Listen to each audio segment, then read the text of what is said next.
ಪಂಚತಂತ್ರ ಕಥೆಗಳು ಕರ್ನಾಟಕದ ತೊಗಲು ಗೊಂಬೆ ಆಟ ಶೈಲಿಯಲ್ಲಿ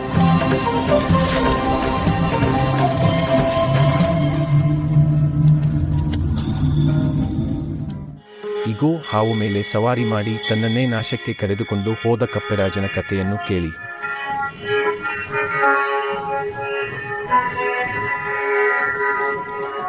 ಒಂದು ಆಳವಾದ ಬಾವಿಯಲ್ಲಿ ಕಪ್ಪೆರಾಜನು ವಾಸಿಸುತ್ತಿದ್ದ. ಗಂಗದತ್ತ ಅವನನ್ನೇ ಸದಾ ನಾಚಿಕೆ ಪಡಿಸುತ್ತಿದ್ದ ತನ್ನವರೇ. ಕುಟುಂಬದ ಜಗಳದಿಂದ ಭೇದಗೊಂಡ ಅವನು ಸಹನೆಯನ್ನು ಬಿಟ್ಟು ಪ್ರತೀಕಾರವನ್ನೇ ಬೆಳೆಸಿಕೊಂಡ.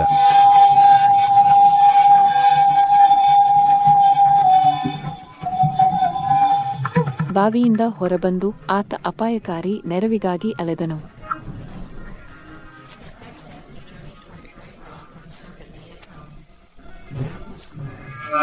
ಒಂದು ಬಿಲದಿಂದ ಕಪ್ಪು ಹಾವು ನಿಧಾನವಾಗಿ ಹಸಿವು ತುಂಬಿ ಹೊರಬಂತು.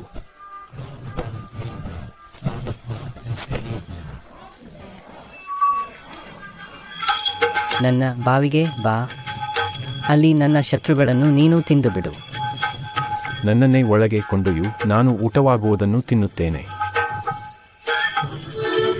ಅಹಂಕಾರದಿಂದ ಕಪ್ಪೆ ಹಾವಿನ ಮೇಲೆ ಸವಾರಿ ಮಾಡಿ ತನ್ನ ಬಾವಿಗೆ ನುಗ್ಗಿದ.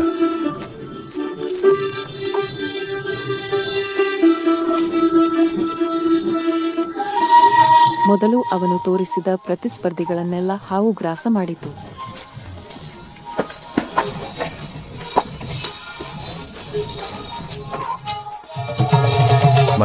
ಮತ್ತೊಮ್ಮೆ ಕಪ್ಪೆಯ ಮೇಲೊಂದು ಕಪ್ಪೆ ಕಾಣೆಯಾಗತೊಡಗಿತು.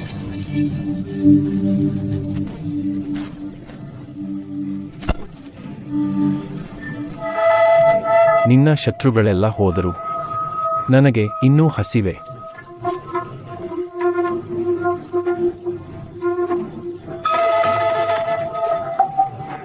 ಆಮೇಲೆ ಅದು ಅವನ ಮಕ್ಕಳನ್ನು, ಅವನ ಹತ್ತಿರ ಉಳಿದಿದ್ದ ಸ್ನೇಹಿತರನ್ನು ತಿಂದು ಹೋಯಿತು.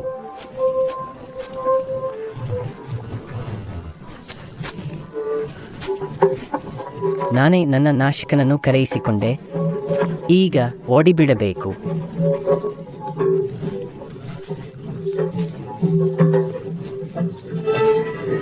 ಅವನು ಸ್ವಾಗತಿಸಿದ ಶತ್ರು ಬಂದು ನುಂಗಿ ಹೋದದರಿಂದ ಅವನ ರಾಜ್ಯವು ಖಾಲಿಯಾಗಿಬಿಟ್ಟಿತು. ಗೌಪ್ಯವಾದ ವೈರ ತೀರಿಸಿಕೊಳ್ಳಲು ಶತ್ರುವನ್ನು ಮನೆಯಲ್ಲಿ ಕೂಗಿಕೊಳ್ಳಬೇಡ. ಪ್ರತೀಕಾರಕ್ಕಾಗಿ ಕೈಕೊಟ್ಟ ಶಸ್ತ್ರ ಕೊನೆಗೆ ನಿನ್ನನ್ನೇ ನುಂಗುತ್ತದೆ.